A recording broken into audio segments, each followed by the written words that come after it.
A close friend hasn't been seen for 2 weeks. You arrive at their house to check on them. What a rainy, gloomy day. Well, I often prefer that. It suits me. What a weird sounding buzzer. Well, since no one is answering, left furniture unattended. The last time this place was stepped into was probably more than 2 weeks ago. Anybody home? I said. At this point in the hallway, I could sense something feels off.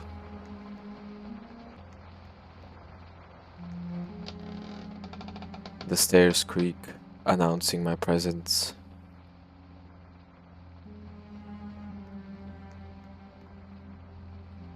The only light source this place could offer.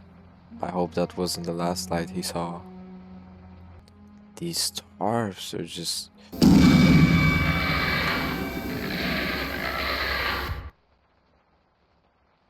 Seriously? Just a thank you for playing? This is just a small taste of what we're gonna get into today. I know that didn't seem like much, but there's something about these games that I'm gonna talk about.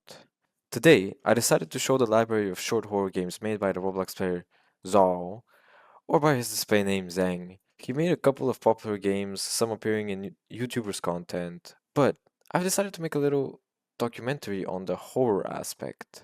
You know how Roblox is infested with low quality horror games? And I remember playing his short experiences, you can say, and it left me a certain way. Let's just put it that way. Some of his games are not horror, which I won't focus on today, and we'll focus on the horror aspects. Yeah. But before I get into the first game, we are getting real close to 600 subscribers. My goal for the year is 1000, and if we hit that goal, there will be a very special video for everyone. So please subscribe. There's this one game that I really wanted to show, but sadly it's been private and it looks like it won't be public anytime soon. But I remember it was probably the best one. I did find some footage on YouTube which I'll show, and I'll explain some of my memories with it when I first played it 6 years ago. I remember it just like yesterday, the VHS filter.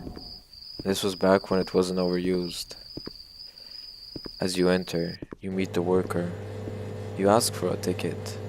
And she mentions you'll be the only person in the whole theater. She hasn't seen no one in hours. You relax. You know it's gonna be a chill cinema night. You won't have anybody chewing popcorn loudly around you. And so you get excited until you start walking towards the theater and you get this feeling of, what if I'm not truly alone? Before you can give it a second thought, you hear a noise when you sit down, just as you get comfortable. You realize there's a guy sitting behind you. Feels odd, but nothing you can really do. So you just watch the movie powerlessly. And as the credits roll, you realize he's gone. The creeps immediately start settling in. As you go to the exit of the screen, it is locked. So strange. Why would the worker lock you in? You quickly go for the fire exit. As you walk outside, you know what's right.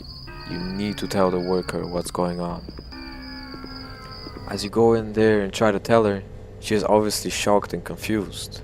Before both of you can think anything, you decide to just use the restroom. Maybe you can rest a bit and decide what to do about this whole situation. As you reach the restroom door, a terrifying, helpless scream comes from the reception desk. You don't know what to do. You decide to hide in the stall. A couple of minutes pass in silence. You start wondering, should I go to the car or should I wait more? The stress is building up. You can't stand staying inside the creepy building. You decide to make a run for it.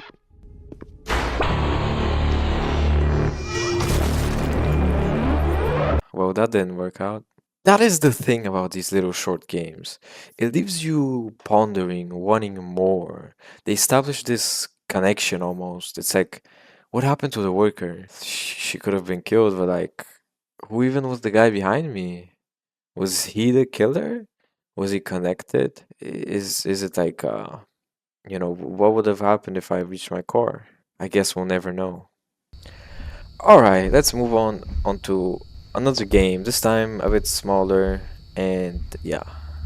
Alright, let's move on to another game. The next game is a backrooms game called Level Zero. But it is made in like 2019 when the backrooms were newer and they weren't like YouTube Shorts, they weren't, and this was before YouTube Shorts, so this, to be honest, isn't special. I walked around a bit until I started getting chased by the backrooms black thing and then died. For 2019, it was good, but now it feels a bit empty. It should be scary, but honestly, I just kind of got bored. But there's a game that he made which is super similar, yet it plays way differently. It's the same concept but executed way better. Here, instead of the backrooms, you walk in a dark forest in the winter time. I feel like why this plays so much better is because it gives me, first off, nostalgia from when I was a young kid walking in the forest in winter. There's something about the wind and watching the snow fall. It really sets the mood. I found myself walking in a trench, exploring, until the most ear-piercing sound hit my eardrums and my heart skipped a beat. I remember when I was running here, I was panicking in real life, and it honestly felt scary. I was like, I started getting sweaty. My arms, I felt like the nerves in my arms, started itching and all, and I was in genuine fear, even though the concept is the same. And this continued until the Yeti got me. To be honest, this one is way better than level zero. It manages it managed to get my heart racing, which is really rare for me. I guess the loud noises, but how it prepared the atmosphere was very high quality.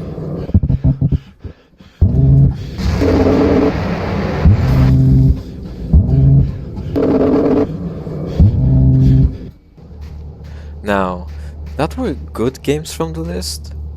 I want to show you an example of a not well made game. Bizal. Bloodhedge. Yeah, the reason why it's not really good. Yeah, I'll just make this quick. The reason why it's not really good is because literally 98% of the whole gameplay is just running around this unrealistic looking maze without anything really happening. So the story is that you're trying to get to this party, and so you walk in this maze for like 20 minutes, and finally you find that stupid party, and then like you have this imaginable party. They don't even show any of it, and it's like, okay, now I gotta get home, and it's like, okay, you gotta just walk the way you came from, which is stupid. And then like after walking a little bit back, like just a monster started chasing me. The thing is, like his running speed is the same as yours, so if you as long as you just keep on running, there's no way he can catch you.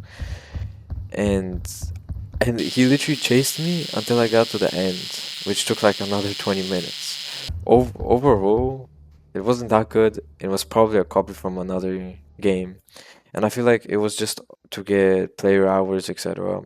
And the like ratio shows it that people aren't really happy with this.